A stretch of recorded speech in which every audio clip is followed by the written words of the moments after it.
ఇది ప్రస్తుతం నేపాల్లో జరుగుతున్నటువంటి ప్రజా తిరుగుబాటు.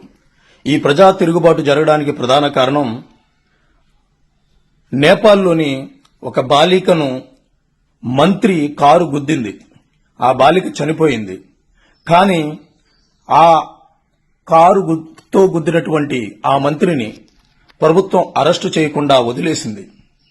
ఇది ప్రజల తిరుగుబాటుకు ప్రధాన కారణమైంది.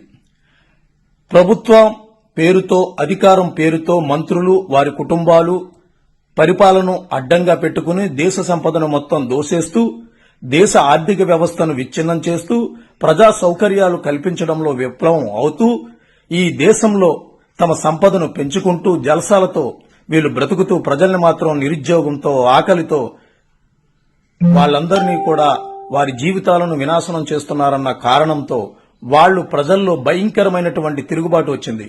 ఈ తిరుగుబాటును ముందే గమనించినటువంటి నేపాల్ ప్రభుత్వం అక్కడ సోషల్ మీడియాను నిషేధించింది దేశవ్యాప్తంగా. ఇక్కడితో ఈ ప్రజల్లో ఉన్నటువంటి అతి కొద్ది కోపం తీవ్ర రూపం దాల్చి ఇక వారి యొక్క కోపం కట్టలు తెంచుకుని ఈ నేపాల్లో ఉన్నటువంటి మొత్తం దేశ ప్రజలందరూ కులాలు, మతాలు, వర్గాలు, ప్రాంతాలు, జాతులు అంటూ లేకుండా తిరుగుబాటును ప్రారంభించి మంత్రుల ఇళ్లపైన దాడులు చేసి కొంతమందిని చంపేశారు, కొంతమందిని కొట్టి తరిమేశారు, కొంతమంది హెలికాప్టర్లో ఆ దేశం నుంచి పారిపోయారు. ఇది వారి తిరుగుబాటు. మరి మన భారతదేశంలో కూడా తీవ్రమైనటువంటి అవినీతి ఉంది. అధికారాన్ని అడ్డంగా పెట్టుకుని సంవత్సరాలుగా ఈ దేశాన్ని, దేశ వనరులను దోసుకు తింటున్నటువంటి వాళ్లు లక్షలలో, అసలు నిజంగా చెప్పాలంటే కోట్లలో ఉన్నారు. ఇలాంటి వాళ్లను, వారు సంపాదించినటువంటి దోసుకుంటున్నటువంటి వేల కోట్ల, లక్షల కోట్ల ఆస్తులను ప్రజలే స్వయంగా స్వాధీనం చేసుకుని ప్రజా తిరుగుబాటుతో నిజంగా ఇలా జరగాలి అంటే గనక చాలా మందికి చుచ్చు పోసుకునేటువంటి పరిస్థితులు వస్తాయి భారతదేశంలో. అయితే భారత ప్రజాస్వామ్య వ్యవస్థ చాలా బలంగా ఉంది. ఇక్కడ అలా జరిగేటువంటి పరిస్థితి రావాలి, ఉండాలని మనం కోరుకోవడంలో అది తప్పు అవుతుంది. ఎందుకంటే ప్రజాస్వామ్యాన్ని, రాజకీయానికి గౌరవించేటువంటి వ్యక్తులు మనం కాబట్టి.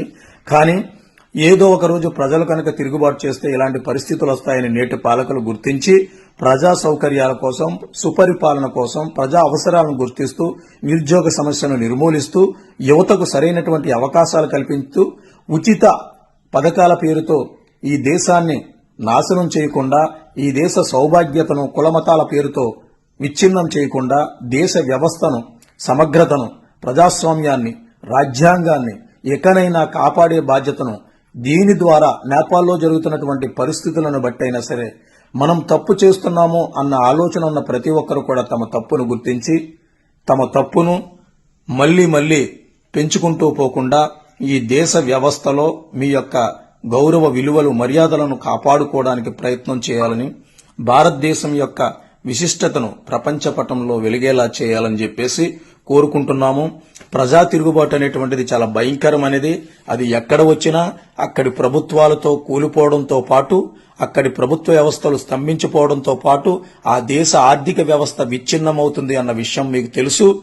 కాబట్టి భారతదేశ వ్యవస్థ ప్రస్తుతానికి చాలా పటిష్టంగా ఉంది అని విశ్వసిస్తూ, భారతదేశంలో ఉన్నటువంటి అవినీతి మంత్రులు, అవినీతి ముఖ్యమంత్రులు, అవినీతి ప్రధాన మంత్రులు, అవినీతి వ్యవస్థను ప్రోత్సహిస్తున్నటువంటి ఈ అధికార యంత్రాంగం దయచేసి భారతదేశంలో లక్షల కోట్లతో ఉన్నటువంటి ముఖ్యమంత్రుల ఆస్తులను, మంత్రుల ఆస్తులను, ఈ దేశాన్ని అధికారం అడ్డం పెట్టుకుని దోసుకున్నటువంటి వారి ఆస్తులను స్వాధీనం చేసుకుని ప్రజల సౌకర్యార్థం, ప్రజల అభివృద్ధి కోసం కేటాయించాలని కోరుకుంటున్నారు.